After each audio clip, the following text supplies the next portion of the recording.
ఇప్పుడు దానికి రిలేటెడ్ గా ఉండేటటువంటి కొత్త టాపిక్ కండిషనల్ సెంటెన్సెస్. ఐడియా వచ్చిందా మీకు? కండిషనల్ సెంటెన్సెస్ అది టాపిక్ పేరు. కండిషనల్ సెంటెన్సెస్ లేదా దీనికి ఇంకొక పేరు ఉంది, or if condition. If condition అది వినే ఉంటారు. చాలా ఇంపార్టెంట్ టాపిక్. ఎగ్జామ్ లో మనకి 2 మార్క్స్ పక్కా, 2 మార్క్స్ ఈజీగా వస్తాయి మనకి ఎగ్జామ్ లో. అంటే టెన్సెస్ మీద 3 మార్కులు అండ్ కండిషనల్ సెంటెన్సెస్ మీద 2 మార్క్స్, మొత్తం కలిసి 5 మార్క్స్ మనకు ఈజీగా వస్తాయి. సరే టాపిక్ లోకి వెళ్దాం. ఏంటి ఈ కండిషనల్ సెంటెన్సెస్ అంటే? కండిషన్ అంటే షరతు. షరతు అంటే షరతులతో కూడినటువంటి వాక్యాలు. షరతులతో కూడిన వాక్యాలు. షరతులతో కూడిన వాక్యాలు. ఎస్, ఏమిటి షరతు? ఒక ఎగ్జాంపుల్ తీసుకున్నాం. మనం ఎవరైనా సరే ఒక చిన్నపిల్లవాడిని పిలిచి నాన్న వాడికి 100 రూపాయలు ఇచ్చి ఆ షుగర్ అని లేకపోతే సాల్ట్ అని ఇలాంటి తెమ్మన్నాం. దానికి వాడు ఏమంటాడంటే నా తెస్తాను, మరి నాకేమన్నా ఏంటి అంటాడు. అప్పుడు అంటాం ఒక 5 రూపాయలు 10 రూపాయలు బిస్కెట్ ప్యాకెట్ కొనుక్కోరా అంటాం. అప్పుడు ఆనందంగా ఒకటే వెళ్తాడు వాడు. అంటే మనం ఆ కుర్రోడు పెట్టినటువంటి కండిషన్ షరతుకి మనం ఒప్పుకున్నాం కాబట్టి వాడు చేస్తాడనమాట. అంటే వాడు పెట్టిన కండిషన్ మనం ఒప్పుకుంటే పనులు అవుతాయి అనమాట. అంటే మన నిత్య జీవితంలో ఇలాంటి షరతులతో కూడినటువంటి వాక్యాలు, పనులు చాలా జరుగుతూ ఉంటాయి. రైట్? మరి ఇప్పుడు ఇంగ్లీష్ లాంగ్వేజ్ లో కూడా, గ్రామర్ లో కూడా ఇలాంటివి ఉన్నాయి. దాన్ని మనం కండిషనల్ సెంటెన్సెస్ అంటాం. మరి ఈ కండిషనల్ సెంటెన్సెస్ ఎన్ని రకాలు ఏంటి? ఇవి 4 రకాలుగా ఉంటాయి. ఏంటవి చూద్దాం. చూడండి, there are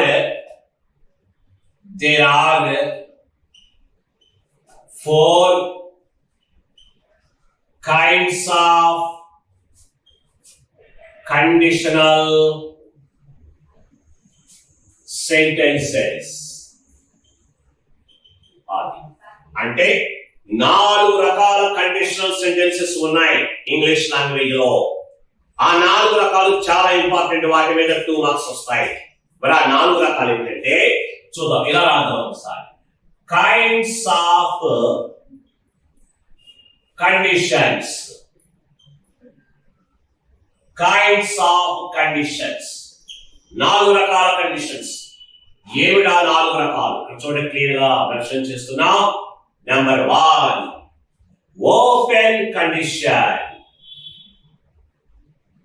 ఓపెన్ కండిషన్ లేదా దీనికి మరొక పేరు ఉంది. అది ఏమిటంటే probable condition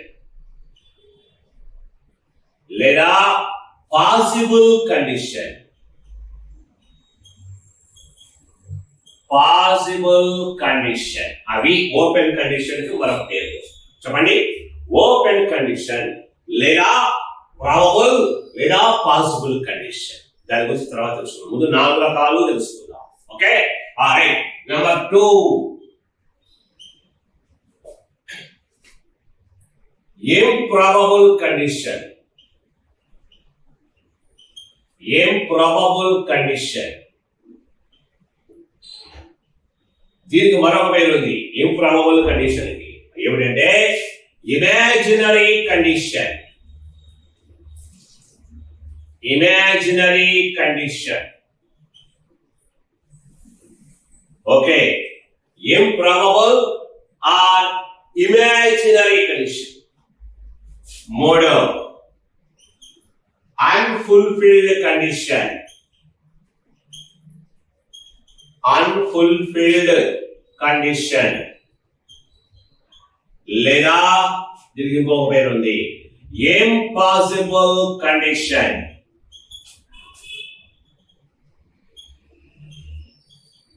impossible condition.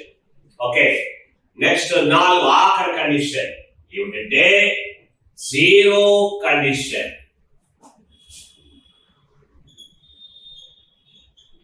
Zero condition. ఓకేనండి. 4 రకాల కండిషన్లు మనకి మనసులోకి వచ్చేసాయి, మైండ్ లోకి వచ్చేసాయి. బట్టి పెట్టే అవసరం అయితే చెప్పండి ఏంటి కండిషన్స్?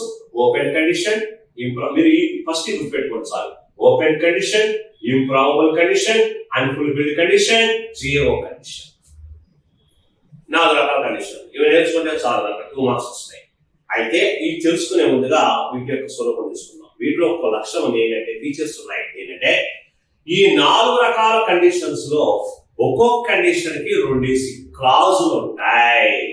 ఆ మాట మెన్షన్ చేస్తాను. దీనికి స్టార్ మార్క్ పెడతాను, అంటే సంథింగ్ స్పెషల్ అన్నమాట. పై అంటే ఈ అన్నమాట.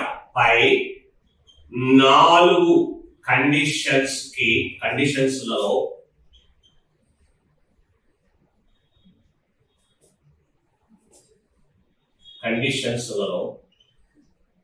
ఒక్కొక్క కండిషన్ కి 2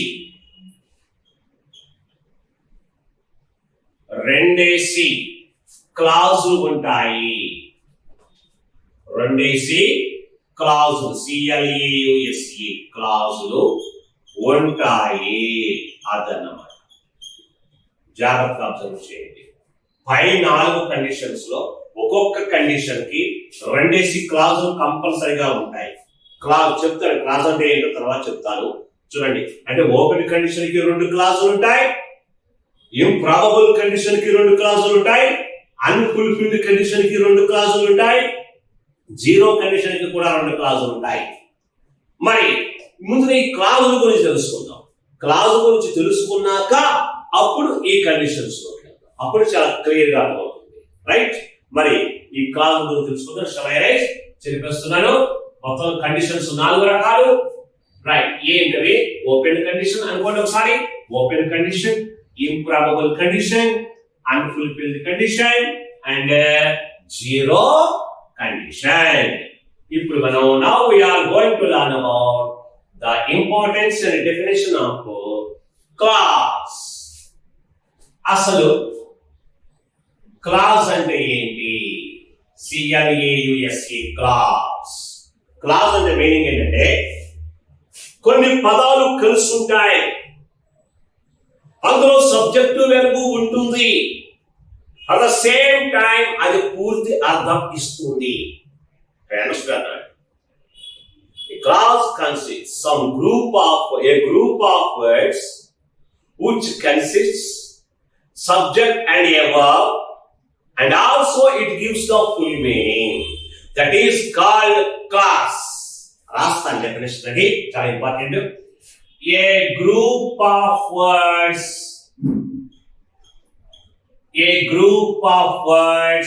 అంటే కొన్ని పదాలు కలిసి ఉంటాయి, which consists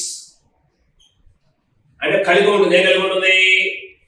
A subject and a verb. Okay, అంటే కలిగి ఉంటుంది. ఏం కలిగి ఉంటుంది?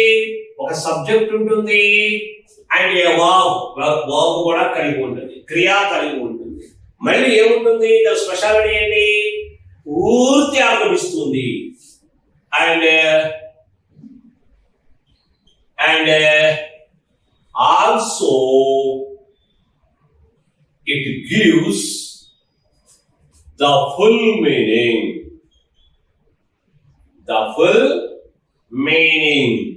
యా, అది డెఫినేషన్. చూడండి సార్, బాగా నేర్చుకోండి, బాగా చదువుకోండి. A group of words which consists a subject and a verb, and also it gives the full meaning. That's all. ఇది క్లాజ్ అంటే. పూర్తి ఆదరిస్తుందండి. కొన్ని పదాలు కలిసి ఉంటాయి, సబ్జెక్ట్ వెర్బ్ ఉంటుంది, పూర్తి ఆదరిస్తుంది క్లాజ్ అంటే. మరి ఇఫ్ క్లాజ్ ఉంది. ఇందులో క్లాజ్ లో 2 రకాలు ఉన్నాయి. ఒకటి సబార్డినేట్ క్లాజ్ అవ్వచ్చు, లేదా ఇఫ్ క్లాజ్ అవ్వచ్చు. ఇప్పుడు మనం క్లాజ్ లో రకాలు అన్నమాట. ఏంటవి? ఇఫ్ క్లాజ్ అనొచ్చు, లేదా సబార్డినేట్ క్లాజ్ అనొచ్చు. సబార్డినేట్ క్లాజ్ అనొచ్చు. దీని గురించి చెప్తాను. ఏమిటిది? క్లాజుల్లో మొదటి రకం అన్నమాట ఇది. క్లాజుల్లో మొదటి రకం ఏమిటది? ఇఫ్ క్లాజ్ అనొచ్చు, లేదా సబార్డినేట్ క్లాజ్ అనొచ్చు. యాక్చువల్ గా ఇఫ్ క్లాజ్ అంటే మీనింగ్ ఏంటంటే, ఒక క్లాజ్ ముందు ఇఫ్ చేరుతుంది. ఇఫ్ చేరింది అంటే అది యాక్చువల్ గా పూర్తి అర్థం ఇవ్వదు. ఎందుకంటే ఇఫ్ అంటే అర్థం ఏంటంటే అయితే. ఓకేనండి, ఈ మాట రాద్దాం ఇక్కడ. If clause it doesn't give the full meaning. పూర్తి అర్థం ఇవ్వదు.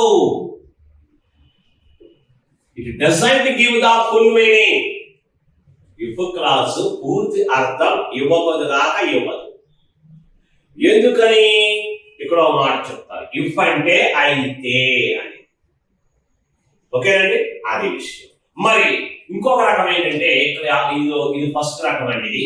మరి రెండో రకం ఏంటంటే మెయిన్ క్లాజ్. అంటే క్లాజ్ లో రెండు రకాలు. ఇఫ్ క్లాజ్ ఒకటి, మెయిన్ క్లాజ్ ఒకటి.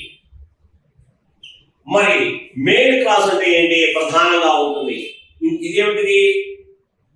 కొన్ని పదాలు కలిసి ఉంటాయి, సేమ్ క్లాస్ లాగానే. క్లాసే సబ్జెక్ట్ వేరుగా ఉంటుంది. At the same time it gives the full meaning.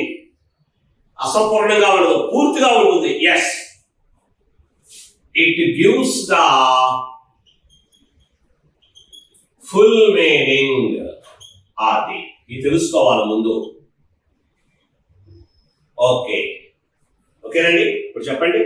Class అంటే డెఫినేషన్ చెప్పాను. అండ్ క్లాసులో రకాలు ఉన్నాయి. ఇఫ్ క్లాస్ లేదా సబార్డినేట్ క్లాస్ అంటాం. ఇప్పుడైతే ఇఫ్ క్లాసే అంటాం మనం. రెండు మెయిన్ క్లాస్. ఇఫ్ క్లాస్ అంటే పూర్తి అర్థం ఇవ్వదు, మరి మెయిన్ క్లాస్ అంటే పూర్తి అర్థం ఇస్తుంది. అది విషయం. ఇకపోతే మనం నెమ్మదిగా ఆ స్ట్రక్చర్ లోకి వెళ్ళచ్చు. ఇంకొక విషయం కూడా తెలుసుకోవాలి. అదేంటంటే నోట్. ఎందుకంటే మన టాపిక్ ఇఫ్ కాబట్టి అసలు ఇఫ్ అంటే అర్థం ఏమిటి? ఇఫ్ అంటే తెలుగు మీనింగ్ అయితే అన్న మీనింగ్. అవునా కాదా? ఇఫ్ అంటే అయితే. మరి దీనికి నెగటివ్ చెప్పండి ఒకసారి. Negative if plus not. అవునా కాదా? అవ్వకపోతే అని చెప్పాలి. చెప్పాలంటే ఎలాగా? నాట్ చేర్చుకోవాలి. అప్పుడు ఏమవుతుందని? ఇదో స్టార్ మార్క్ ఇస్తాను. ఇదొకటి అండ్ ఇదొకటి. మరి ఇఫ్ నాట్కి ఇఫ్ నాట్ అని ఎవరు అనరు, అనకూడదు. అందుకనే దీని ప్లేస్ లో దీనికి ఒక మంచి పేరు ఇచ్చారు. అదేంటంటే ఇఫ్ నాట్కి ఇంకొక పేరు అన్లెస్. ఏమిటది? అన్లెస్. అన్లెస్ అంటే మీనింగ్ ఏంటంటే అవ్వకపోతే అన్న మీనింగ్. అవ్వకపోతే అని తీసుకోవాలి. అది అండర్స్టూడ్ అన్నమాట. చూడండి, ఇఫ్ అంటే అయితే, ఇఫ్ నాట్ కి ఇంకొక పేరు అన్లెస్ వాడాలి. అంటే ఇఫ్ కి ఆపోజిట్ అన్లెస్ అన్నమాట. అంటే అవ్వకపోతే. అయితే ఇఫ్ వాడండి, అవ్వకపోతే అన్లెస్ వాడండి. కాబట్టి ఈ రెండు కూడా చాలా ఇంపార్టెంట్. అంటే మనకు ఇప్పుడు ఆ 4 కండిషన్లు నేర్చుకోవాలంటే ఇదిగో ఇవన్నీ కావాలి. క్లాజ్ కావాలి, ఇఫ్ క్లాజ్ కావాలి, మెయిన్ క్లాజ్ కావాలి, ఇఫ్ అంటే మీనింగ్ కావాలి, ఇఫ్ నాట్ అంటే అన్లెస్ కూడా కావాలి. ఓకేనండి, రైట్. మరి అర్థమైందనుకుంటాను. మరి క్లాజ్ లోకి వెళ్ళిపోతామా? అదే కండిషన్స్ లోకి వెళ్ళిపోతామా? రైట్. ఫస్ట్ కండిషన్ ఏంటి? ఫస్ట్ కండిషన్ చెప్పండి. 4 కండిషన్స్ గుర్తు చేసుకోండి. 4 కండిషన్లు ఏంటవి? ఓపెన్ కండిషన్ చెప్పండి. Open condition. Second one improbable condition. Third one unfulfilled condition. And fourth one zero condition. Mind లో అవే ఉండాలి. సో ఇప్పుడు నేను ఫస్ట్ కండిషన్ నేర్చుకుంటాను. ఏంటంటే అది ఓపెన్ కండిషన్. ఫస్ట్ కండిషన్ ఇదిగో ఇలా అంటారు. First open condition. Open condition. ఏంటి ఓపెన్ కండిషన్ అంటే నీకు పేరులోనే అర్థం ఉంది. అంత ఓపెన్ గా ఉంటుంది, అంత బోల్డ్ గా ఉంటుంది. There is no secrecy. రహస్యాలు లేవు, సిగ్గుపడతాలు లేవు, ఎవరిని అనుకుంటారేమో అన్న ఫీలింగ్ అసలు లేదు. ఓపెన్ గా ఉంటుంది. ఉదాహరణ ఒక ఎగ్జాంపుల్ చెప్తున్నాను. మై డియర్ స్టూడెంట్స్, మీరు కనుక ఫీజు కడితేనే నేను క్లాస్ చెప్తాను అంటే, నువ్వు ఫీజు కడితే, నువ్వు ఫీజు కట్టడం అనే పని జరిగితే నేను క్లాసు చెప్పడం అనే పని జరుగుతుంది. ఒకవేళ ఇది పాజిటివ్. ఇది మరి నెగిటివ్ ఏంటి? నువ్వు ఫీజు కట్టకపోతే నేను క్లాసు చెప్పను అంటే, ఫీజు కట్టకపోవడం అనే పని జరిగితే క్లాసు చెప్పడం కూడా జరగదు. అంటే ఇది నెగిటివ్ అన్నమాట. ఇదే డెఫినేషన్. చూడండి, నేనేం ఫీల్ అవ్వట్లేదు, నేను నీలో ఇలా అంటున్నానని మొహమాటం లేకుండా నిర్దాక్షిణ్యంగా మాట్లాడుతున్నాను, నాకే ఫీలింగ్ లేదు. నువ్వు ఫీజు కడితేనే క్లాస్ రా, నేను క్లాస్ చెప్తాను. సో ఓపెన్ గా మాట్లాడుతున్నాను, బోల్డ్ గా ధైర్యంగా మాట్లాడుతున్నాను. రహస్యాలు లేవు, మనసులో పెట్టుకుని పైకి మాట్లాడుతున్నాను. అందుకనే దీనికి ఓపెన్ కండిషన్ అని పేరు పెట్టాడు. అంటే దీని ఎందరో యాక్షన్స్ ఎలా ఉంటాయంటే ఓపెన్ గా ఉంటాయి, బోల్డ్ గా ఉంటాయి. మరి డెఫినేషన్ ఏంటంటే, ఒక పని జరిగితే వేరొక పని జరుగుతుంది, ఇంకొక పని జరగకపోతే ఇంకొక పని జరగదు. అట్లాగన్నమాట. ఓకేనా? అందుకని ఇది ఓపెన్ కండిషన్ అన్నాడు. ఓపెన్ కండిషన్ లో పనులు ఎలా ఉంటాయండి? ఓపెన్ గా ఉంటాయి, బోల్డ్ గా ఉంటాయి. మరి డెఫినేషన్ కూడా రాద్దామా? మీ సౌలభ్యం కోసం మరి తెలుగులో ఇస్తాను. చూడండి, ముందుగా ఇంగ్లీష్ రాద్దాం. An action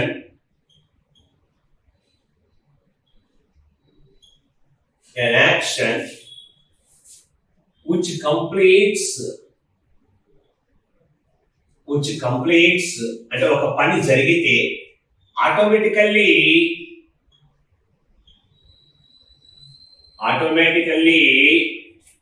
another action, ఇంకొక పని అన్నమాట. Another action will complete. చూడండి ఒకసారి ఈజీగా. An action which completes, ఒక పని కనుక జరిగితే ఆటోమేటిక్గా another action will complete, మరొక యాక్షన్ కూడా జరుగుతుంది. నువ్వు ఫీజు కట్టడం అనే పని జరిగితే క్లాసు చెప్పడం అనే పని కూడా జరుగుతుంది. దాన్ని ఏమైనా చెప్పచ్చు, ఒక పని జరగకపోతే ఇంకొక పని కూడా జరుగుతుంది. దీన్ని తెలుగులో కూడా ఇస్తాను మీకు, తెలుగు డెఫినేషన్. ఎలా? ఒక పని జరిగితే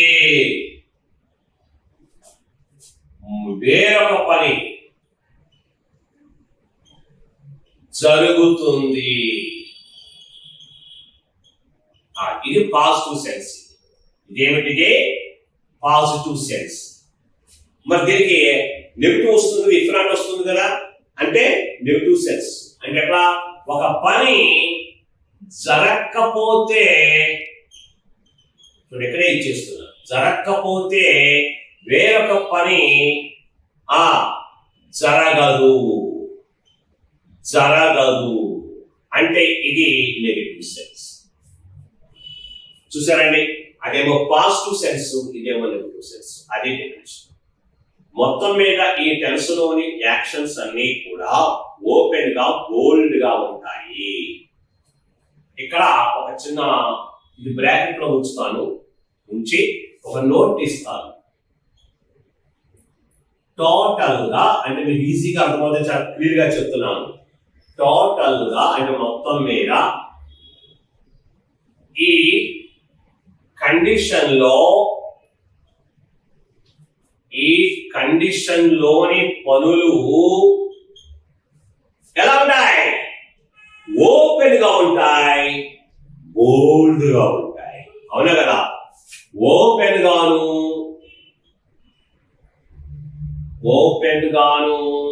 ఆ తర్వాత బోల్డ్ గాను ఉంటాయి. అది విషయం. బోల్డ్ గాను అది నోట్ అని పేరు తెలుసుకోండి.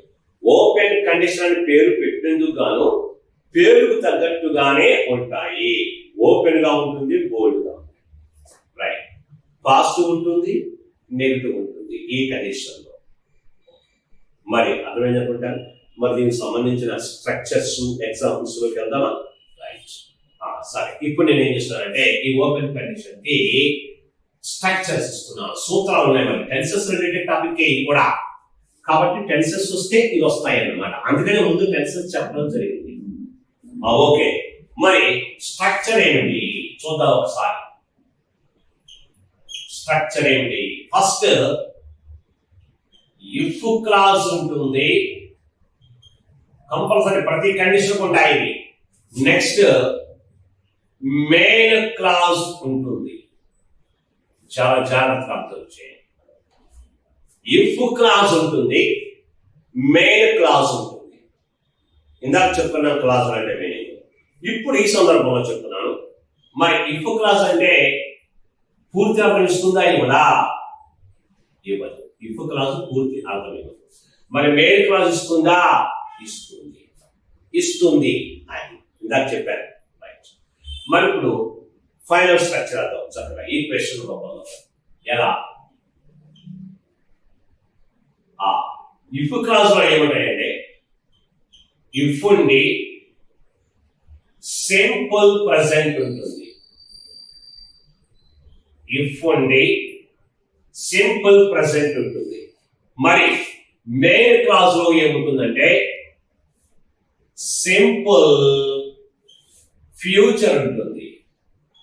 మనకు టెన్సెస్ తెలుసు కదా, 12 R2I అన్నమాట. ఇప్పుడు ఓపెన్ కండిషన్ లో ఏముంటాయండి? ఇఫ్ క్లాజ్ ఉంటుంది, మెయిన్ క్లాజ్ ఉంటుంది. ఇఫ్ క్లాజ్ లో ఏముంటాయి? ఇఫ్ ఉండి సింపుల్ ప్రెసెంట్ ఉంటుంది. మరి మెయిన్ క్లాజ్ లో ఏముంటుంది? సింపుల్ ఫ్యూచర్ ఉంటుంది. మరి ఇప్పుడు ఫైనల్ స్ట్రక్చర్ వేసుకున్నాం. ఫైనల్ స్ట్రక్చర్ ఎలా? ఇఫ్ ఉండి ప్లస్ మరి సింపుల్ ప్రెసెంట్ అంటే స్ట్రక్చర్ ఏంటి? నీకు 12 టెన్స్లు తెలుసు కదా, గుర్తించుకో. సింపుల్ ప్రెసెంట్ అంటే ఏంటి? సబ్జెక్ట్ ఉండాలి, V1 ఉండాలి, ఆబ్జెక్ట్ ఉండాలి. అర్థమైందా? కొత్తదేం కాదు కదా, దాన్ని నేర్చుకున్నాం. సబ్జెక్ట్ ఉండాలి, V1 ఉండాలి, ఆబ్జెక్ట్ ఉండాలి. నెక్స్ట్ సింపుల్ ఫ్యూచర్ అంటే ఏమిటి? సబ్జెక్ట్ ఉండాలి, మన స్ట్రక్చర్ ప్రకారంగా విల్ గాని షల్ గాని ఉండాలి. రైట్? విల్ గాని షల్ గాని ఉండాలి.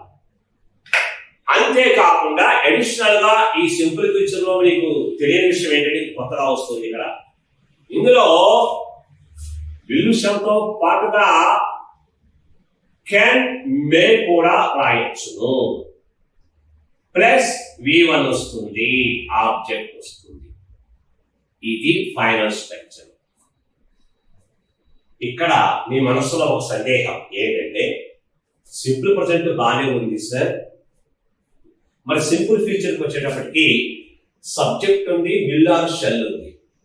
అంతవరకు తెలుస్తాను అంటే V1 రావాలి లెక్క ప్రకారం. కానీ కెన్నో మే వచ్చింది. మరి వాటి పరిస్థితి ఏమిటి అంటే ఇక్కడ విషయం చెప్పాలి. విల్లు షెల్ అనేవి ఫ్యూచర్ ని సూచిస్తాయి, ఫ్యూచర్ ని. అలాగే కెన్నో మే కూడా ఫ్యూచర్ ను సూచిస్తాయి. యాక్చువల్ గా కెన్నో మే అనేటటువంటివి ఎక్కడి నుంచి వచ్చాయి అంటే మోడల్ వ్యవసాయం ఆ మాట చెప్తారు. ఇక్కడ ఒక చిన్న నోట్ అని పెడితే మీకు క్లారిటీ వస్తుంది. Note can and May,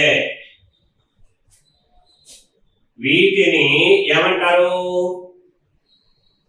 modal verbs అంటారు. అంటే హెల్పింగ్ వర్బ్స్ లో ఒక భాగం అండి. మోడల్ వర్బ్స్ అంటాము, అండర్లైన్ చేశాను, అంటాము. ఓకేనా? ఇది కెన్నోమే. మరి ఇవి దేన్ని సూచిస్తాయి? ఇవి కూడా ఫ్యూచర్ ను సూచిస్తాయి. ఇవి కూడా ఫ్యూచర్ ను సూచిస్తాయి. ఇవి కూడా ఫ్యూచర్ ని సూచిస్తాయి, డినోట్ చేస్తాయి. సూచిస్తాయి, ఫ్యూచర్ ని సూచిస్తాయి అన్నమాట. కాబట్టి చాలా ఇంపార్టెంట్. కంగారు ఏం పడిన అవసరం లేదు, ఇందులో మాత్రమే వస్తాయి. మామూలు సింపుల్ ఫ్యూచర్ అంటే విల్లు షెల్. ఓకే, మరి కెన్ అంటే మీనింగ్ ఏంటి, మే అంటే మీనింగ్ ఏంటి అది కూడా ఇస్తాను. ఇక్కడ కెన్ మీన్స్ ఎబిలిటీ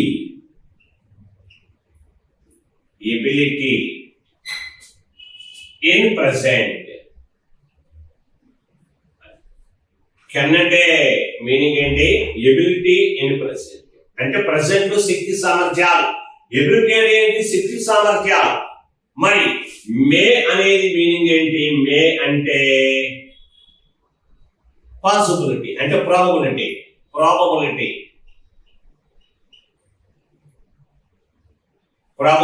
అంటే ఏంటంటే సంభావ్యత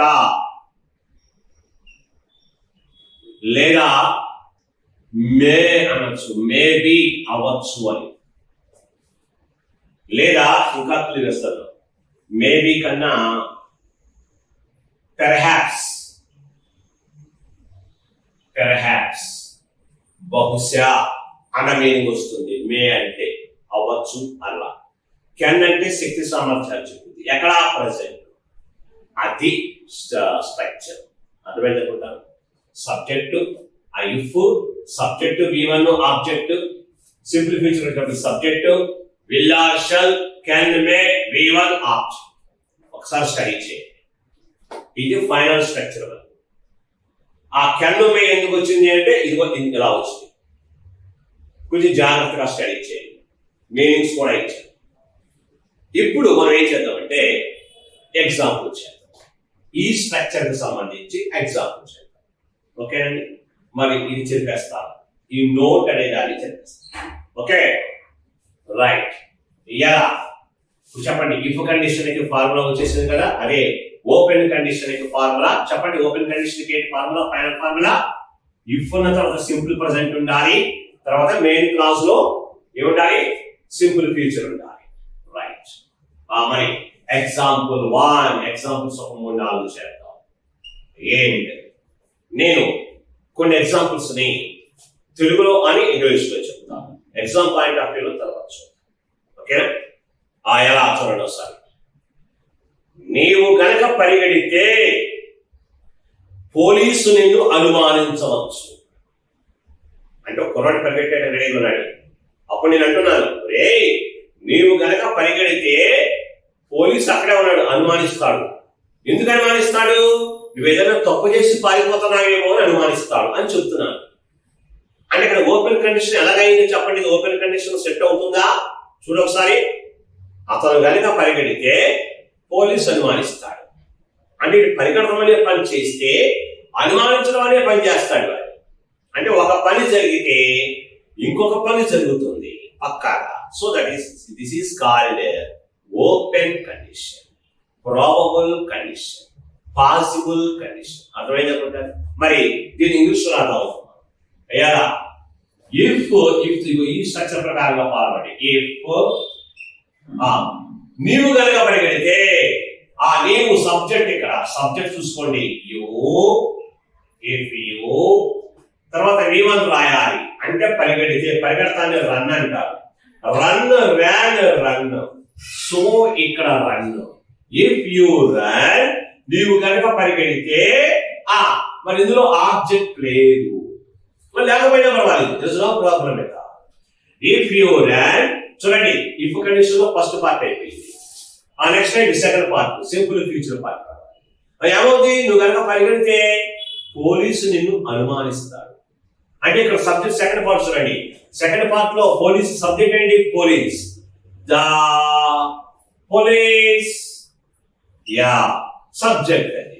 నెక్స్ట్ ఏంటి, విల్, షెల్, కెన్, మే. ఈ 4 ఏం వాడతాం, ఏదైనా సిచ్యువేషన్ బట్టి ఏదైనా వాడచ్చు. అయితే ఇక్కడ కెన్, మే అనేటటువంటివి ఇందాక మీనింగ్ చెప్పాను కదా. కెన్ ఏమో ప్రెసెంట్ లో పాసిబిలిటీ, ఎబిలిటీ, అండ్ మే వచ్చినప్పటికీ ప్రాబబిలిటీ లేదా సంభావ్యత, పెర్హాప్స్ అనేది వస్తుంది. అవి సిచ్యువేషన్ లో అలాంటివి మీనింగ్ వస్తేనే అవి వాడండి, లేకపోతే అనవసరంగా వాడద్దు. మాక్సిమం మీరు విల్ వాడండి. మరి షల్ ఎక్కడ వాడతారు? ఐ గాని ఉయ్ గాని ఉన్నప్పుడు మాత్రమే వాడండి షల్ వస్తుంది. ఓకేనండి, ఇష్టానుసారంగా వాడకూడదు. అంటే అన్నిటి నేను చెప్పేది ఏంటంటే మాక్సిమం విల్ వాడితే సెట్ అయిపోతుంది. అంటే ఇక్కడ ద పోలీస్ విల్ ఆర్, ఇదిగో సబ్జెక్ట్ ద పోలీస్, విల్ వాడాలి 4లో. ఆ నెక్స్ట్ ఏంటి? V1 వాడండి. V1 అనేది క్రియ. మన ఇందులో పని ఏంటప్పుడు అనుమానించడం అనేటువంటి, పోలీసు నిన్ను అనుమానిస్తాడు. అనుమానించడాన్ని ఇంగ్లీష్ లో ఏమంటారు? అనుమానించడాన్ని ఏమంటారు ఇంగ్లీష్ లో? డౌటా? కాదు, డౌట్ అంటే సందేహం, నౌన్ ఫామ్ అది. మరి అనుమానించడాన్ని ఏమంటారు? సస్పెక్ట్ అంటారు. ఏమంటారు? సస్పెక్ట్. అది వెర్బ్. SUSPECT, suspect. ఇది V1. ఇది దీనికి 3 రూపాయలు చెప్పండి. Suspect, suspected, suspected. ఎస్, కాబట్టి ఇది V1. The police will suspect, ఇది V1 కూడా వచ్చేసింది. నెక్స్ట్ ఆబ్జెక్ట్ రావాలి. నిన్ను ఎవరు అనుమానిస్తాడు? నిన్ను అనుమానిస్తాడు. That's why you here. If you run the police will suspect you అన్నారు. ఇప్పుడు సరిపోయింది. ఇది ఒక్కసారి సరిపోయిన చూడండి. ఓపెన్ కండిషన్ కి, ఓపెన్ కండిషన్ లో ఇఫ్ ఉంది, డివైడ్ చేసుకోవాలి. You run, if you run ఇది సింపుల్ ప్రెసెంట్. మిగతాదంతా కూడా మెయిన్ క్లాజ్, సింపుల్ ఫ్యూచర్. అవునా కదా? అర్థమైందా? మరి రేపు పొద్దున ఎగ్జామ్ ఎలా ఇస్తాడు వాడు? బ్లాంక్ అనేది, డాష్ అనేది, ఇదిగో ఇందాక లాగానే కంబైన్ గా కనిపిస్తున్నాయి. మొదటి పార్ట్ లో అయినా ఇవ్వచ్చు వెర్బ్ ప్లేస్ లో, లేదా సెకండ్ పార్ట్ లో అయినా ఇవ్వచ్చు. అంటే రన్ ప్లేస్ లో అయినా బ్లాంక్ అవ్వచ్చు, లేదా విల్ సస్పెక్ట్ అనేటువంటి ప్లేస్ లో అయినా బ్లాంక్ అవ్వచ్చు. ఎక్కడిచ్చినప్పుడు నువ్వు ఆలోచించాలి. ఎలా? ఇప్పుడు అలాంటి మనం ఎగ్జాంపుల్ చేద్దాం. ఓకేనా? ఈసారి ఎగ్జామ్ మోడల్ గా చేద్దాం. చూడండి ఒకసారి. సెకండ్ వన్, ఇఫ్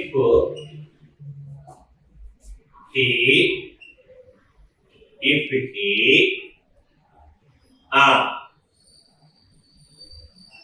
study, అలాగే if he works hard, if he works hard, he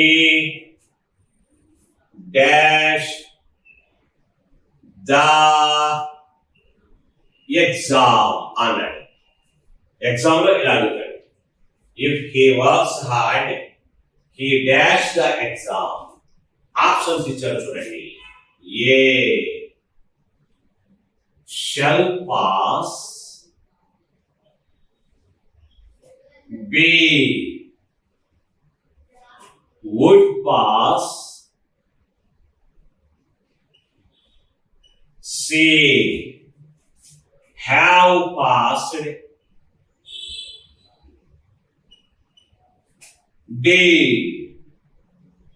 will pass. So 4 option exam లో ఇలా ఇస్తారు. కొంచెం జాగ్రత్తగా వినండి మా. ఇక్కడ if he works hard, he dash the exam అంటే డాష్ ప్లేస్ లో ఈ 4 మీరు కూడబెట్టుకోవాలి. మీ ఆలోచన ఎలా ఉండాలి? నాన్న ఇఫ్ తో స్టార్ట్ అయిపోయింది సెంటెన్స్. ఇఫ్ తో స్టార్ట్ అయిపోయింది అంటే ఆటోమేటిక్ గా ఫస్ట్ పార్ట్, కంటిన్యూస్ పార్ట్ ఏముంది? Works hard. వర్క్స్ హార్డ్ అంటే ఏమిటి? హీ అనేటువంటిది సబ్జెక్టు, వర్క్స్ అనేటటువంటిది V1. కాబట్టి ఇది సబ్జెక్టు V1 ఉంది అంటే ఆటోమేటిక్ గా ఇది సింపుల్ ప్రెసెంట్. అంటే ఇఫ్ ఉంది, సింపుల్ ప్రెసెంట్ ఉంది అంటే మరి ఇందులో సెకండ్ పార్ట్ ఆటోమేటిక్ గా ఏమవ్వాలి? లెక్క ప్రకారంగా ఇఫ్ ఉంది, సింపుల్ ప్రెసెంట్ ఉందంటే సింపుల్ ఫ్యూచర్ అవ్వాలి. అవునా కదా? నీకు గుర్తు వచ్చేసేయాలి. అంటే బాగా చదువుకోవాలి, ప్రాక్టీస్ చేసుకోవాలి. మరి సింపుల్ ఫ్యూచర్ లక్షణం ఏంటి? సింపుల్ ఫ్యూచర్ అనే తెలియంగానే, ఆలోచన రాగానే నువ్వు సెట్ అయిపోవాలి. ఎలా? దాని ఫార్ములా కావాలి, స్ట్రక్చర్ కావాలి. Subject, will or shall, can, May and V1 object. అంటే విల్లు షల్ గాని, విల్ గాని షల్ గాని ఉండి V1 రావాలి. ఓకే, మరి ఒకసారి ఆప్షన్ చూద్దాం. నానా షల్ వచ్చింది, ఓ మన దగ్గరలో ఉంది. మరి షల్ అని ఎంతవరకు కరెక్ట్? నేను ఒక మాట చెప్పాను, షల్ ఎప్పుడు కూడా ఐకి వీకి తర్వాతనే వాడండి అన్నాడు. ఇది ఒక మాట ఇందాక చెప్పినప్పుడు. మరి ఇక్కడ సబ్జెక్ట్ ఏముంది? హీ ఉంది ఇక్కడ. అవునా? కరెక్ట్. చూడండి, హీ ఉంది. మరి హీ ఉన్నప్పుడు మరి షల్ వస్తుందా? రావు. కాబట్టి ఇది ఆన్సర్ అవుతుందా? అవ్వదు. కాబట్టి ఇది మనకు వద్దు. ఏ కాదు. కారణం అర్థమైంది కదా. నెక్స్ట్ బిలోకి వెళ్దాం. బి ఏమంటున్నాడు? వుడ్ పాస్ అంటున్నాడు. అసలు వుడ్ అనేటువంటిది మనకి ఎక్కడా లేదు. ఇదిగో మన స్ట్రక్చర్ లో ఎక్కడైనా సరే వుడ్ అనేది కనిపిస్తుందా? లేదు. ఎంతసేపు విల్లుషన్లో కెన్ను మే అన్నాడే కానీ వుడ్ అనేది కనిపించదా. మరి లేనప్పుడు ఎందుకని? ఇది కూడా అవ్వదు పక్క. మరి 3 చూద్దాం. సి చూద్దాం. హ్యావ్ పాస్డ్ అన్నాడు. హ్యావ్ అనేటువంటిది హ్యావ్ ఫార్మ్స్ లో హ్యావ్. పాస్డ్ అనేటువంటిది V3 వచ్చింది. మనకి స్ట్రక్చర్ లో ఎక్కడైనా నీకు హ్యావ్ అనేది కనిపించిందా? ఇది ఎక్కడైనా నీకు కనిపించిందా? ఇందులో లేదు. కాబట్టి ఇది కూడా అవును. మరి డి చూడు. విల్ పాస్ అన్నాడు. ఇదిగో విల్ కనిపిస్తుంది. ఇదిగో ఈ స్ట్రక్చర్ లో విల్ ఉంది. మరి ఇక్కడ సబ్జెక్ట్ హీ కాబట్టి ఈ విల్ వాడచ్చు కదా. వాడచ్చు. తర్వాత ఏం చేయాలి? మళ్ళీ V1 అన్నాడు స్ట్రక్చర్ లో. పాస్. పాస్ అనేది V1 కదా. ఇప్పుడు రైట్. అంటే నీకు డి రైట్ అన్నమాట. అంటే ఆన్సర్ విల్ పాస్. అది విషయం. If he works hard he will pass the exam. Telugu meaning ఏంటి? అతను గనక కష్టపడితే పరీక్ష పాస్ అవుతాడు. అంటే ఇది ఓపెన్ కండిషన్. ఇది ఓపెన్ కండిషన్ లో ఉందని ఎలా చెప్పగలవు? లాజిక్ అర్థమైంది కదా. ఇఫ్ ఉంది, సింపుల్ ప్రెజెంట్ ఉంది, సింపుల్ ఫ్యూచర్. ఓకే అండి. ఇది ఓపెన్ కండిషన్. అర్థమైందా? చెప్పండి. ఓపెన్ కండిషన్ అంటే ఇఫ్ ఉండాలి, సింపుల్ ప్రెజెంట్ ఉండాలి, మెయిన్ క్లాజ్ లో ఉండాలి, సింపుల్ ఫ్యూచర్ ఉండాలి. అలా ఉంటేనే అది ఓపెన్ కండిషన్ అవుతుంది. ఓకేనండి. మరి 2 ఎగ్జాంపుల్స్ అయినాయా? మరి ఓకే.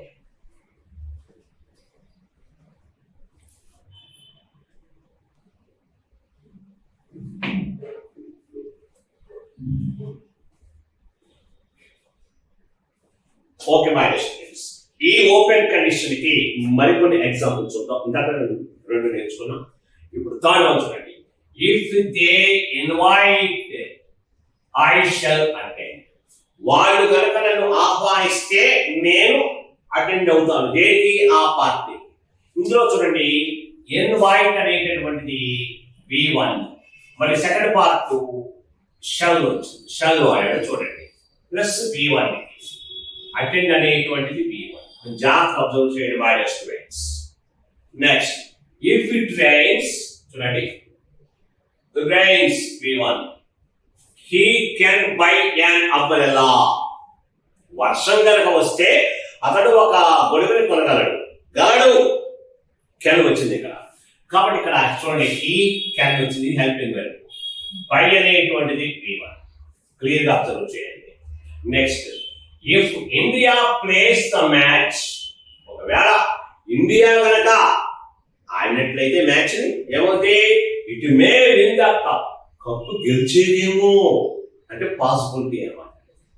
గెలిచేదేమో అవ్వచ్చు అన్నమాట. అంటే ఇక్కడ ప్లేస్ అనేటువంటిది V1 అంటే సింపుల్ ప్రెజెంట్. అది సెకండ్ పార్ట్ లోకి వచ్చినప్పటికీ మే వాడని చూడండి. తర్వాత విన్ అనేటువంటిది V1 సింపుల్ ఫ్యూచర్. అది may. Next if it rains I shall postpone my journey. ఒకవేళ వర్షం కనుక వస్తే నేనేం చేస్తాను? I shall postpone my journey. నా జర్నీని పోస్ట్పోన్ చేస్తాను. ఎస్ అంటే ఇక్కడ రైన్స్ అనేటువంటిది V1. Second part simple future లో షల్ వచ్చింది. చూసారా? ఐదు షల్ వచ్చింది. Postpone V1. ఓకే, జాగ్రత్తగా అబ్జర్వ్ చేయండి. Next if you want my help. నా సహాయం నీకు కావాలి అనుకుంటే యూ కెన్ ఆస్క్ మీ. నువ్వు నన్ను అడగగలవు. నెక్స్ట్ అంటే వాంట్ అనేటువంటిది V1. Yes. Next second part simple future. Can వచ్చింది. యూ తర్వాత కెన్ వచ్చింది. ఆస్క్ అనేది V1.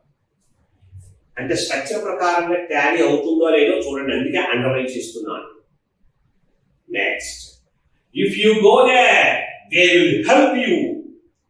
అక్కడ కనుక నువ్వు వెళ్తే దే విల్ హెల్ప్ యూ. వాళ్ళకి సహాయం చేస్తారు. అంటే ఇదిలో you go V1. Yes. They second part లోకి వచ్చినప్పటికీ దే తర్వాత విల్ వచ్చింది. హెల్ప్ అనేటటువంటిది V1. Simple future. Next, if you come to the class regularly I will teach you. నీవు కనుక క్లాస్ రెగ్యులర్ గా వస్తే ఐ విల్ టీచ్ యూ, నేను నీకు బోధించగలను, బోధిస్తాను, టీచ్ చేస్తాను. అంటే ఇక్కడ ఇఫ్ యు కమ్ అంటే ఏమన్నది సింపుల్ ప్రజెంట్. మరి సెకండ్ పార్ట్ ఏంటి? సింపుల్ ఫ్యూచర్ కదా. ఇదిగో ఐ తర్వాత విల్ వచ్చింది. షల్ కూడా వాడచ్చు, షల్ కూడా వాడచ్చు. తర్వాత టీచ్ అనేటువంటివి మనం విల్ ఆర్ షల్ ఏదే వాడుకోవాలి. Next, if you pay your fee, మీ ఫీజు కనుక చెల్లిస్తే I will issue your hall ticket, నీ యొక్క హాల్ టికెట్ ని ఇష్యూ చేస్తాము. అంటే ఇక్కడ you pay it is the V1 and I will issue simple future second part. అంటే ఇక్కడ ఐ తర్వాత విల్ ఆర్ షల్ వచ్చింది, విల్ వచ్చింది, షల్ కూడా రావచ్చు. ఇష్యూ అనేటువంటి V1. ఇష్యూ అంటే జారీ చేయడం, ఇవ్వటం అన్నమాట. Next, if you run fast, నీ వేగంగా పరిగెత్తినట్లయితే you will catch the train, train ని క్యాచ్ చేస్తావు. అంటే ఇందులో రన్ అనేటువంటిది V1 and second part you తర్వాత విల్ వచ్చింది, క్యాచ్ V1 అంటే simple future. Okay. Next, if you wake up early, నిద్ర లేవటం వేకప్ అంటే ఇదిగో వేక్ V1 సింపుల్ ప్రెజెంట్ అది. ఏమది? యూ కెన్ స్టడీ, నువ్వు చదవగలుగుతావు. ఓకేనండి, రైట్. యూ తర్వాత కెన్ వచ్చింది, స్టడీ అనేటువంటిది V1. Okay. Next, if I have much money, నా దగ్గర ఎక్కువ డబ్బు కనుక ఉన్నట్లయితే I can buy A car, నేను ఒక కారు కొనగలను. ఇక్కడ ఎవ్రీథింగ్ చెప్తుంది ఇక్కడ. అంటే ఇఫ్ ఐ హ్యావ్, ఇక్కడ హ్యావ్ అనేటువంటిది మెయిన్ గా తీసుకోవాలి, పైగా ఇది ప్రెసెంట్ అంటే V1 గా తీసుకోవాలి. హ్యావ్ ప్రెసెంట్ ఎలా అవుతుందంటే హ్యావ్ హ్యాజ్ ప్రెసెంట్ అండి. ఓకే. హ్యావ్ ఇంకో హ్యావ్ వస్తే ప్లూరల్ అవుతుంది, దీనికి పాస్ట్ టెన్స్ హ్యాడ్ అండి. మరి ఇక్కడ హ్యావ్ హ్యాజ్ లో హ్యావ్ ఉంది కాబట్టి V1 అండి. సో ఐ హ్యావ్ అంటే సింపుల్ ప్రెసెంట్. సెకండ్ పార్ట్ ఏముంది? ఐ తర్వాత కెన్ వచ్చింది, గలను ఎబిలిటీ చెప్తుంది కాబట్టి ఇక్కడ షల్ రాకూడదు, ఎబిలిటీ చెప్పాలనుకున్నాను కాబట్టి కెన్. తర్వాత బై వచ్చింది. ఇవి ఎగ్జాంపుల్స్, మొత్తం 13 ఎగ్జాంపుల్స్ ఇచ్చాం. ఇది ఓపెన్ కండిషన్ కి సంబంధించింది. అర్థమైంది అనుకుంటాను. ఓకేనా? ఓపెన్ కండిషన్ చెప్పండి ఎలా ఉంటుందో. ఓపెన్ కండిషన్, ఒక పని జరిగితే వేరొక పని జరుగుతుంది, ఒక పని జరగకపోతే వేరొక పని జరగదు. ఇప్పటి వరకు నువ్వేం నేర్చుకున్నావంటే ఒక పని జరిగితే ఇంకొక పని జరుగుద్ది అని నేర్చుకున్నాం, అంతే కదా ఎగ్జాంపుల్ అనేవి కూడా. ఎందుకంటే నెగిటివ్ అనేది రాలేదు. ఇప్పుడు నెగిటివ్ చూద్దాము. నెగిటివ్ ఏంటి? ఇప్పుకి బదులు అన్లెస్ పెట్టుకోవాలి. ఓకేనండి, రైట్. మరి ఇప్పుడు దీనికి నెగిటివ్ రాద్దాము. ఆ నెగిటివ్ ఏంటి? అన్లెస్. అన్లెస్ యొక్క యూసేజ్ అనమాట. Same structure. ఓపెన్ కండిషన్ లోనే అన్లెస్ వాడతాం, ఓపెన్ కండిషన్ లోనే అన్లెస్ వాడతాం. మరి అన్లెస్ వాడినప్పుడు ఎలా ఉంటుంది అనేటువంటి కొన్ని ఎగ్జాంపుల్స్ ఇస్తే సరిపోతుంది. వాటికి వేరే స్ట్రక్చర్ అంటూ ఉండదు. ఇదే ఓపెన్ కండిషన్. ఇఫ్ క్లాస్ లోనేమో ఇఫ్ సింపుల్ ప్రెజెంట్ ఉంటుంది అండ్ మెయిన్ క్లాస్ లో సింపుల్ ఫ్యూచర్ ఉంటుంది. ఎస్, ఎట్లా? ఇప్పుడు నేను అన్లెస్ చెప్తున్నాను. అన్లెస్ అంటే మీనింగ్ ఏంటి చెప్పాను? అన్లెస్ అంటే లేకుంటే, అవునా, లేదా కాకుంటే అని మీనింగ్ చెప్తాం. అంటే ఇఫ్ కి ఆపోజిట్ అన్నమాట. మరి చూద్దాం, దీనికి ఎగ్జాంపుల్స్ చూద్దాం. ముందు నేను తెలుగులో చెప్తాను. ఎలా అవుతారండి? నీవు గనక ఫీజు కట్టకపోతే నేను నీకు క్లాసు చెప్పలేను. నీవు ఫీజు చెల్లించకపోతే నేను క్లాసులు చెప్పలేను. చూసారా, నెగిటివ్ వచ్చేసింది. అంటే ఒక పని జరగకపోతే ఒక పని జరగకపోతే ఇంకో పని జరగదు. మరి దీన్ని ఎగ్జాంపుల్ ఎలా రాయొచ్చు? ఎగ్జాంపుల్ 1 అంటారు. దీనికి కూడా కొన్ని ఎగ్జాంపుల్స్ రాద్దాం. ఎలాగా? ఇఫ్ ప్లేస్ లో మనం ఏం చేయాలి? అన్లెస్ వాడాలన్నమాట. అన్లెస్ వాడాలి. అన్లెస్ నీవు ఫీజు చెల్లించకపోతే, unless you pay the fee, unless you pay the fee. I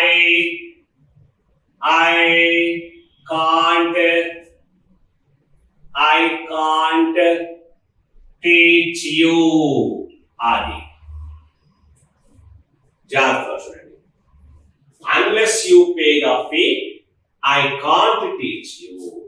నువ్వు ఫీజు చెల్లించకపోతే నేను నీకు క్లాసు చెప్పలేను. ఒక్కసారి చూడండి, ఇది ఎంతవరకు కరెక్ట్. అన్లెస్ వచ్చేసింది, తర్వాత యు వచ్చింది, పే అనేటువంటిది V1, తర్వాత సెకండ్ పార్ట్ ఐ వచ్చింది, విల్ షల్ సింపుల్ ఫ్యూచర్ అని కెన్ వాడాను. చెప్పలేను కదా, అందుకని కెన్ వాడాను. తర్వాత చెప్పలేను నెగిటివ్ వచ్చింది ఇక్కడ, అంటే నాట్ అన్నమాట. అంటే కెనాట్ అంటే మీనింగ్ ఏంటి? ఇక సపరేట్ గా కెనాట్ చూడండి, కెన్ నాట్. కాంట్ అంటే కెనాట్ అనమాటండి. కాంట్ అంటే కెనాట్ అంటే కెనాట్ ని కలిపి రాశాను. కంట్రాక్టెడ్ ఫామ్ అంటారు దాన్ని, సంక్షిప్త రూపం అంటాడు. Can't teach you. టీచ్ అనేటువంటిది అండి V1 అనమాట. సరిపోయి స్ట్రక్చర్ నీకు ఓపెన్ కండిషన్ కి.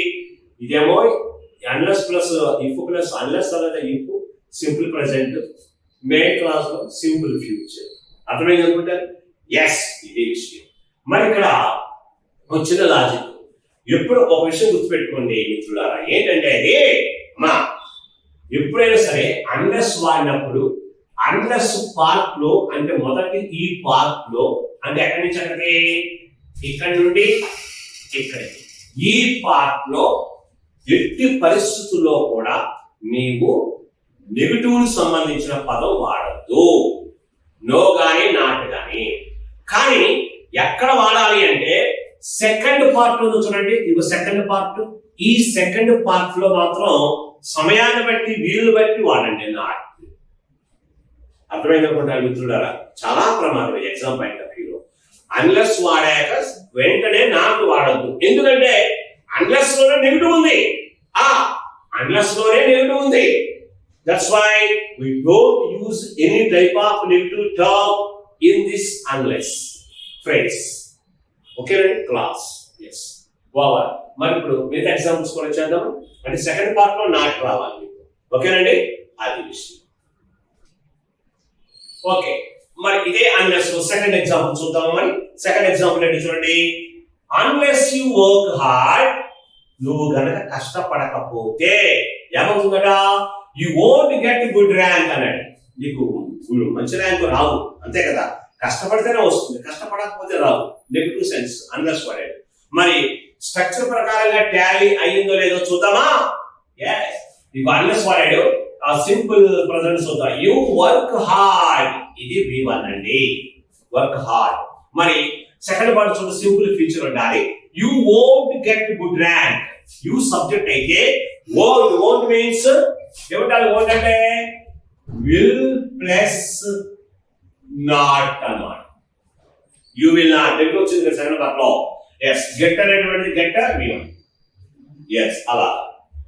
Next, unless you wake up early you can't study. అంటే నువ్వు కనుక పొద్దున్నే వేకుజామునే లేకపోతే యు కాంట్ స్టడీ, నువ్వు చదవలేవు. మంచి మంచి కొటేషన్ అది. సో యు వేక్ అప్, ఇది V1 అది. సెకండ్ పార్ట్ సింపుల్ ఫ్యూచర్ అది. కాంట్. కాంట్ అంటే కెన్ ప్లస్ నాట్ అన్నమాట. ఇది స్టడీ అనేటువంటిది V1 అన్నమాట. చూడండి, ఎందుకు అలా చేస్తున్నాము అంటే నీకు స్ట్రక్చర్ కి టాలీ అవ్వాలి కంపల్సరిగా, అది విషయం. మరి unless I go to Hyderabad I won't visit Birla Mandir. నేను కనుక హైదరాబాద్ కనుక వెళ్ళమంటే ఆ బిర్లా మందిర్ ని దర్శించేవాడిని కాదు, చూడలేకపోయేవాడిని కదా. అన్లెస్ వచ్చింది, గో వచ్చింది అంటే V1. తర్వాత సెకండ్ పార్ట్ సింపుల్ ఫ్యూచర్ ఉండాలి. I subject won't. Won't means will plus not. Visit అనేటువంటిది V1. ఓకేనండి, ఇది విషయం. మరి లాస్ట్ ఎగ్జాంపుల్ చూద్దాం ఈ unless model. Okay, unless you come to the class regularly, unless you come to the class regularly, నీవు గనక క్లాస్ రెగ్యులర్ గా రాకపోతే ఐ వోంట్ టీచ్, నేను బోధించలేను. So in this sentence come is the V1. Why is the? Because it is in the simple present. Am I right? Second part. I subject won't. Won't means will plus not. అంటే negative రమ్మని చెప్పాను కదా, will కి not కి. నేను ఒకటి will కి will ని నాట్ ని కలిపితే అది కంట్రాక్టర్ ఫామ్ అవుతుందంటే వోంట్ అవుతుంది. ఓకే, తర్వాత టీచ్ అనేటటువంటిది V1. సరిపోయింది అనుకుంటాను. ఇవేంటంటే ఓపెన్ కండిషన్ లో నెగిటివ్. అంటే ఇఫ్ కి నెగిటివ్ ఏంటి? అన్లెస్ సంబంధించిన ఎగ్జాంపుల్స్. మరి అన్లెస్ స్ట్రక్చర్ ఏంటి? సేమ్ అదే, అన్లెస్ ఉంటుంది, సింపుల్ ప్రెసెంట్ ఉంటుంది, అండ్ సెకండ్ పార్ట్ లో సింపుల్ ఫ్యూచర్ కదా. ఇవి ఎగ్జాంపుల్స్.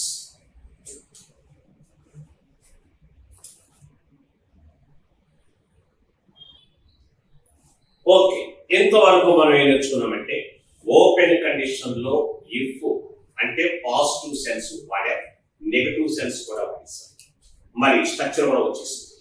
కానీ కొన్ని సమయాల్లో ఎలా ఉంటుందంటే మై స్టూడెంట్స్, జనరల్ గా మనకు ఇప్పుడు ఓపెన్ కండిషన్ లో ఇఫ్ తర్వాత ఏముంది? ఇఫ్ క్లాస్ లో ఏముంది? సింపుల్ ప్రెసెంట్ కదా, మాక్సిమం అదే ఉంటుంది. 95% సింపుల్ ప్రెసెంట్ ఉంటుంది. కానీ కొన్ని సమయాల్లో ఒక రిమైనింగ్ 5% ప్రెసెంట్ కంటిన్యూస్ అని రావచ్చు, ప్రెసెంట్ పర్ఫెక్ట్ అని రావచ్చు. అంటే ఆ రెండు కూడా యూజ్ చేయొచ్చు, అది మనకు అర్థమైపోతుంది. రైట్, మరి ఎట్లాగని అలా ఉన్నప్పుడు ఎట్లాగా? చూడ ఒక చిన్న నోట్ ఇచ్చాను, గమనించండి. Note, sometimes in the if clause, అంటే ఇఫ్ క్లాస్ లో కొన్ని సమయాల్లో అంటే రేర్ కండిషన్స్ లో ఏమవుతుందట? we can use, మనం యూజ్ చేయొచ్చు. ఏమేమిటి? Present continuous, present continuous use చేయొచ్చు, అండ్ లేదా the present perfect tense also, అంటే ప్రెసెంట్ పర్ఫెక్ట్ టెన్స్ కూడా వాడచ్చట. అయితే this or that. Please mind it my dear students, observe చేయండి. కేవలం సింపుల్ ప్రెసెంట్ ఒకటే కాదు. మరి దాని రెండింటి కూడా ఒక ఎగ్జాంపుల్స్ ఇద్దాం. ఫస్ట్ చూద్దామండి. ఇది ఇఫ్ క్లాస్ లో ఇది ఇఫ్ ఉంది, తర్వాత ప్రెసెంట్ కంటిన్యూస్ ఇచ్చాం. ఆ simple future common, simple future is the same. మరి ప్రెసెంట్ కంటిన్యూస్ అంటే స్ట్రక్చర్ తెలుసు నీకు. ఏంటది? ఇఫ్ ఉండాలి, subject is, am, are, V1 ing. మనకు తెలిసిన విషయమే, 12 టెన్స్ లో మొదటి రెండవ టెన్స్ ఇది. రైట్? ఓకే, మరి ఈ simple future is the same one. మరి ఎగ్జాంపుల్ చూస్తే అర్థమవుతుంది నీకు. If you are looking for a good book to read, purchase Shiv Khera's. నీవు గనక శివఖేరా సంబంధించి, శివఖేరా అంటే ఒక ఆథర్, ఒక రచయిత, ఆయన ఒక ప్రముఖ రచయిత, ఒక మంచి కెరీర్ గైడెన్స్ ఇచ్చేటువంటి ఆయన బుక్స్ చాలా బాగుంటాయి. నీవు గనక ఒక మంచి శివఖేరాస్ బుక్ పర్చేస్ అంటే కొనాలి, కొనుగోలు చేసి చదవాలి అనుకుంటే యూ క్యాన్ విన్. అంటే ఆ పుస్తకం కనుక, ఆయన రాసిన పుస్తకాల్లో ఒక పుస్తకం కనుక కొని నువ్వు చదువుకుంటే యూ కెన్ విన్, అంటే నువ్వు సక్సెస్ అవుతావు అయినట్టే. అంటే ఇక్కడ చూడండి, ఇఫ్ వాడాడు, తర్వాత యు అనేటువంటి సబ్జెక్టు ఈజ్, యామ్, ఆర్ వచ్చింది, లుకింగ్ వచ్చింది. లుకింగ్ అంటే V1 కి ing, అంటే ఇది పక్కా ప్రెసెంట్ కంటిన్యూస్. యాక్చువల్ గా మనకు తెలిసింది ఏంటి? ఇక్కడ సింపుల్ ప్రెసెంట్ ఉండాలి, రైట్? కానీ ఇది కూడా ఉండొచ్చు అని అర్థం అన్నమాట. రైట్, సెకండ్ వర్డ్ చూడు, యూ క్యాన్ విన్ అన్నాడు. యూ కెన్ అంటే యూ అంటే సబ్జెక్ట్, కెన్ అంటే విల్ స్టెల్, మే క్యాన్, విన్ అంటే V1. సరిపోయింది. అంటే చిన్న మార్పు ఏంటంటే ఫస్ట్ ఇఫ్ క్లాస్ లోనే. అండర్స్టాండ్? ఇది ఒక ఎగ్జాంపుల్ చాలు. మరి సెకండ్ వన్ చూడండి, ప్రెసెంట్ పర్ఫెక్ట్ కూడా యూజ్ చేయొచ్చు అన్నారు కదండి. మరి ఇక్కడ చూస్తే మనం ఈ స్ట్రక్చర్ లో ఇఫ్ వాడా, ఇఫ్ క్లాస్ లో ప్రెసెంట్ పర్ఫెక్ట్ వాడా, సబ్జెక్ట్ హ్యావ్ ఆర్ హ్యాస్, వెయిటెడ్ ఆబ్జెక్ట్. ప్రెసెంట్ పర్ఫెక్ట్ కదా పక్కా. సెకండ్ మామూలే, subject will or shall, can, may, V1 object, అందులో ప్రాబ్లం లేదు. రైట్, మరి ఎగ్జాంపుల్ చూడండి. If you have finished your work, నీవు కనుక నీ పనిని పూర్తి చేసుకోగలిగితే యూ కెన్ గో హోమ్, నువ్వు ఇంటికి వెళ్ళిపోవచ్చు. ఎస్, మరి ఇక్కడ ఇఫ్ యూ హ్యావ్ ఫినిష్డ్ అంటే ఇఫ్ యు అంటే సబ్జెక్ట్, హ్యావ్ అంటేనేమో have I has finished V3, ఇది ఆబ్జెక్టు. ఓకే, అంటే ఈ ప్రెసెంట్ పర్ఫెక్ట్ లో ఉంది, ఆటోమేటిక్ గా యూ కెన్ గో హోమ్ అనేటువంటిది సింపుల్ ఫ్యూచర్ లో. కాబట్టి ఓపెన్ కండిషన్ లో మాక్సిమం ఏం వాడాలి, ఇఫ్ క్లాజ్ లో ఇఫ్ ఉండి సింపుల్ ప్రెసెంట్ వాడాలి. కానీ కొన్ని రేర్ కండిషన్స్ లో మాత్రం ఈ సింపుల్ ప్రెసెంట్ ప్లేస్ లో ప్రెసెంట్ కంటిన్యూస్ వాడచ్చు అండ్ ప్రెసెంట్ పర్ఫెక్ట్ వాడచ్చు. ఇది దయచేసి గమనించండి, ఎందుకంటే ఎక్కువగా ఇది ఎగ్జామ్ లో మార్క్స్ క్వశ్చన్స్ ట్విస్ట్ చేస్తారు, అప్పుడు కంగారు పడిపోతాం. అందుకనే చాలా నోట్ గా ఇచ్చారు, ప్లీజ్ మైండ్. ఓకేనా, బాగా స్టడీ చేయండి ఈ రూల్స్ ని, ఈ నోట్. ఓకే, అంటే ఇప్పుడు దీన్ని మనం బ్రాకెట్ లో పెట్టుకోవచ్చు. ఇక్కడ ఎట్లా పెట్టుకోవచ్చు, ఈ పార్ట్ నుంచి ఇదిగో ఈ పార్ట్ వరకు దీన్ని ఏమనొచ్చు, ప్రెసెంట్ పర్ఫెక్ట్ అనొచ్చు. ఓకేనండి.